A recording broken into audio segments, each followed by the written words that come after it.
दमोह जयंत मलैया जी के बिना अधूरा है। ये आज मैं कह रहा हूं जिम्मेदारी से।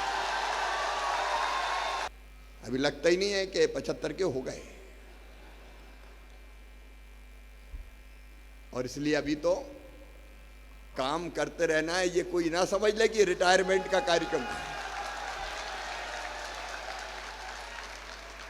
अभी तो काम करते रहना है, अभी तो और लंबे समय तक काम करेंगे। ठाकरे जी के बाद हम सबको जिनका स्नेह और प्रेम मिलता है और एक मां के समान मिलता है, ऐसी जयंत भाई को आशीर्वाद देने आई हमारी ताई श्रीमती सुमित्रा महाजन जी, आदरणीय नरेंद्र सिंह जी, मुन्ना भैया, इनको सब मुन्ना ही भैया कहते हैं ग्वालियर में, हमारे यशस्वी अध्यक्ष कर्मठ अध्यक्ष आदरणीय बीडी शर्मा जी,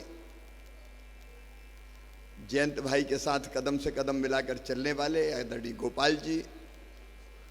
अब समय की सीमा है, भूपेंद्र जी, अजय जी सभी बैठे हुए हैं, मोघे जी भी थे यहाँ बीच में, हाँ मोघे जी भी बैठे हैं, लेकिन समय की सीमा है।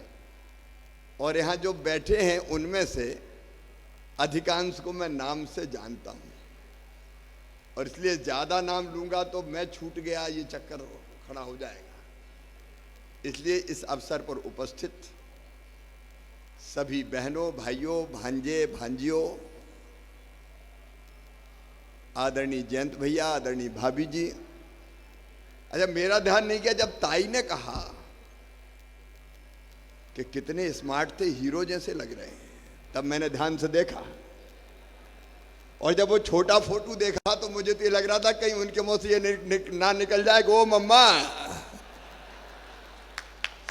उसके बाद का फोटो जरा ध्यान से देखो, शशि कपूर से कम तो नहीं दिख रहा है। सचमुच में अद्भुत है जयंत भैया। आजाद भारत में पैदा हुए, और नरेंद्र सिंह जी कह रहे थे भाभी जी के साथ का तो अभी फरवरी में 50 साल पूरे हो जाएंगे, तब भी बुलाओगी ना भाभी। एक अद्भुत शख्सियत, एक ऐसा व्यक्तित्व जो सबके मन को जीत ले। सार्वजनिक जीवन उनका 50 साल से ज्यादा का हो गया। 1971 में कॉलेज से निकल के पहली बार चुनाव में काम किया था उन्होंने, और तब उम्मीदवार थे स्वर्गीय विजय मलैया जी, और तब से लेके अब तक सबका दिल जीतते हुए बहुत सहज, सरल, संकोची, शिष्ट, शालीन, ऐसे के देखते ही प्यार उमड़ जाए, ऐसे हैं अपने जयंत मलैया, जयंत भैया। सचमुच में ये मैं कहने के लिए नहीं कह रहा हूं, बरसों पुराना साथ हमारा भी है। अब मैं भी जब से होश संभाला तब से काम कर रहा हूं। मैंने उनका शालीन और शिष्ट रूप भी देखा है, लेकिन एक बार मुझे याद है, शायद गोपाल भाई भूपेंद्र जी को भी याद हो, हम लोग थे पटवाजी लड़े छिंदवाड़ा से, और वो चुनाव बड़ा भयानक हुआ था। हम सब लोग चुनाव में काम करने गए थे, काउंटिंग होने वाली थी, काउंटिंग में कांग्रेसी गदर कर रहे थे, ऐसा लग रहा था कि सरकार कांग्रेस की थी। मैं ये कांग्रेस बीजेपी नहीं कर रहा, माफ करें, ये कार्यक्रम अलग तरह का है, मैं सही घटना सुना रहा हूं। उस समय ऐसी आशंका हुई कि काउंटिंग में गड़बड़ होगी, तो जयंत भैया को मैंने तमतमाया चेहरा और बाहें चढ़ा के कलेक्टर की तरफ बढ़ते हुए भी देखा था। देख वो स्वरूप नहीं देखा कई लोगों ने। जब तक शांति से काम निकले, शांत और शालीन, लेकिन अगर गड़बड़ हो जाए तो जयंत भाई रौद्र रूप भी धारण करते हैं।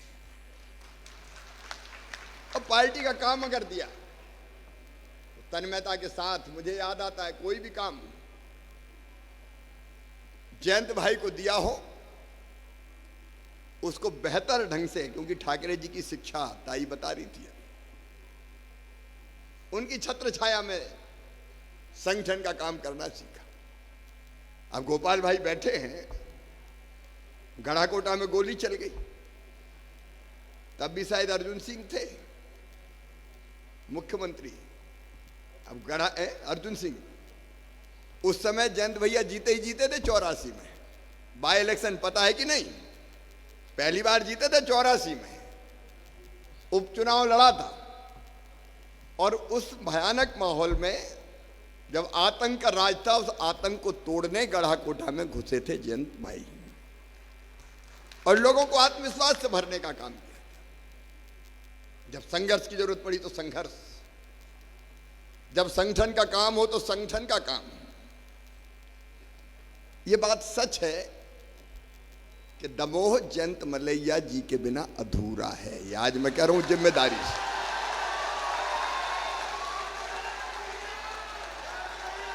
हर दिल पे उन्होंने राज किया। देखो हार जीत तो चलती रहती जी।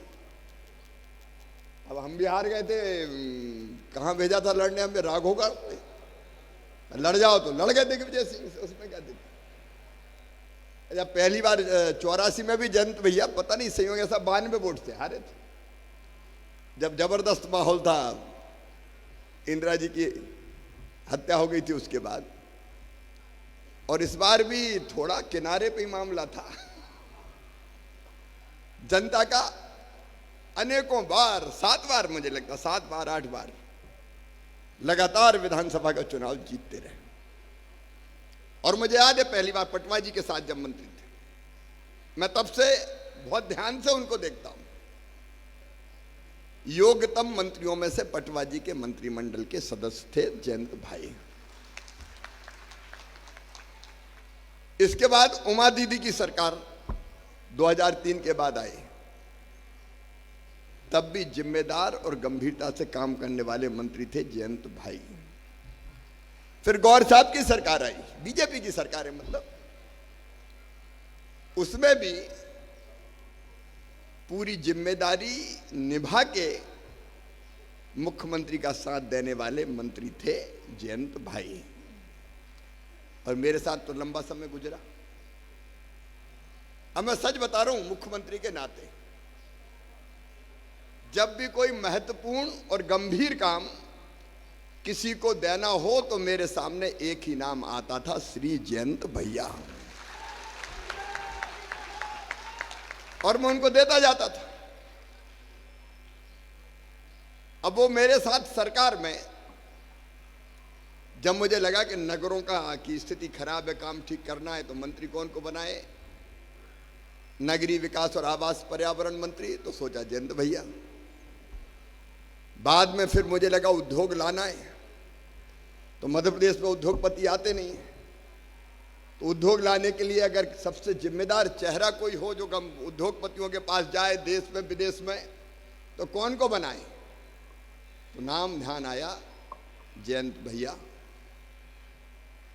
उसके बाद मेरे मन में एक जिद पैदा हुई कि मध्य प्रदेश की अगर हालत बदलनी है तो सिंचाई की व्यवस्था करनी है, क्योंकि खेती अर्थव्यवस्था की रीढ़ है, और मध्य प्रदेश तब पनपेगा जब सिंचाई योजनाओं का जाल बिछ जाए। मैंने सोचा शिवराज कौन को बनाए, तब भी मेरे सामने नाम आया श्री जयंत मलैया। और बाद में फिर मैंने कहा खजाना संभाल के रखें।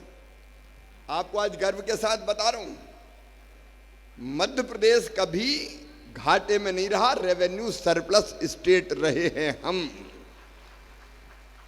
और तब लगा जिम्मेदार वित्त मंत्री कौन होगा, तब भी फिर एक ही नाम ध्यान आया, श्री जयंत मलैया।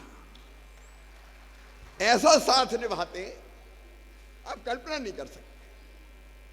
गंभीर से गंभीर जिम्मेदारी का काम आप जयंत भाई को दे दो और भूल जाओ, फिर पलट के देखने की जरूरत नहीं है। ये योग्यता बहुत कम लोगों को प्राप्त होती है। जयंत भाई मैं आपका ऋणी हूं। मैं आपका आभारी हूं। आपने मध्य प्रदेश की जनता की बेहतर सेवा की है और मध्य प्रदेश को समृद्ध और विकसित बनाने में आपने अपना सर्वश्रेष्ठ योगदान दिया है। इसलिए केवल अपनी ओर से नहीं, मध्य प्रदेश की जनता की ओर से मैं आपको धन्यवाद ज्ञापित करता हूं, आपको प्रणाम करता हूं। लेकिन अभी तो 75 के ही हुए, अभी लगता ही नहीं है कि 75 के हो गए। और इसलिए अभी तो काम करते रहना है। ये कोई ना समझ ले कि रिटायरमेंट का कार्यक्रम है। अभी तो काम करते रहना है, अभी तो और लंबे समय तक काम करेंगे। आप सुखी रहें, आप निरोग रहें, आप स्वस्थ रहें और आप नहीं, भाभी जी भी साथ जोड़ी बनी रहे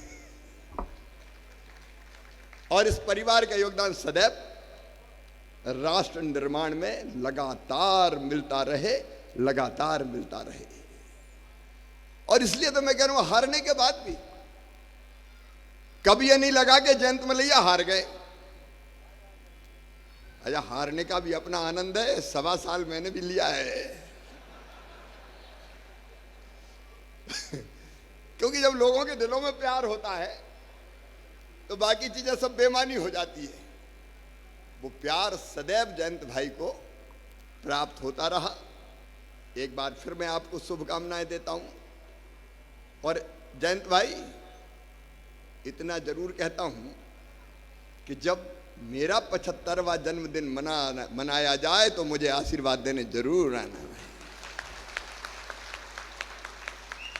अभी लंबे समय तक काम करना है। अनंत शुभकामनाएं। एक श्लोक के साथ अपनी बात समाप्त करूंगा। देखो, मैंने ऐसा व्यक्ति राजनीतिक क्षेत्र में, ऐसे व्यक्ति बहुत कम देखे जो हर परिस्थिति में समान रहते हैं। क्या हार में, क्या जीत में, किंचित नहीं भयभीत में, कर्तव्य पथ पर जो मिला ये भी सही वो भी सही, कोई फर्क ही नहीं पड़ता। और एक श्लोक और है जो जयंत भाई पे फिट बैठता है। भगवान श्री कृष्ण ने अच्छा भक्त कौन, इसके लक्षण बताते हुए कहा, मुक्त संगो, एक वो श्लोक है। दूसरा एक, समः शत्रौ च मित्रे च तथा मानापमानियो शीतोष्ण सुख दुःखेषु समः संग विवर्जिता तुल्य निंदा स्तुर मौनी संतुष्टो एन के निचिता अनिकेता स्थिर मतिर भक्तिमान में प्रियो नरा। समा शत्रु च मित्रे च, जो शत्रु और मित्र में भी समान, जो सुख दुख में समान, मान अपमान में भी समान हो, कोई फर्क ही नहीं पड़े जिसको, सबको स्नेह और प्रेम करते हुए आगे बढ़ता रहे, वो ही मेरा सच्चा भक्त है। तो ऐसे सच्चे भक्त है जयंत मलैया। और मैं जैन से नहीं जोड़ रहा, लेकिन जो दूसरे को जीते वो वीर, लेकिन जो अपने आप को जीते वो महावीर, जो महावीर वो जितेंद्रिय, जो जितेंद्रिय वो जिन, और जो जिन वही जैन। तो जैन साहब नहीं, ऐसे जैन है जयंत मलैया। एक बार मैं फिर बहुत बहुत शुभकामनाएं देता हूं। ताली बजा के भी जयंत भाई का अभिनंदन करें। बहुत बहुत शुभकामनाएं, अनंत शुभकामनाएं।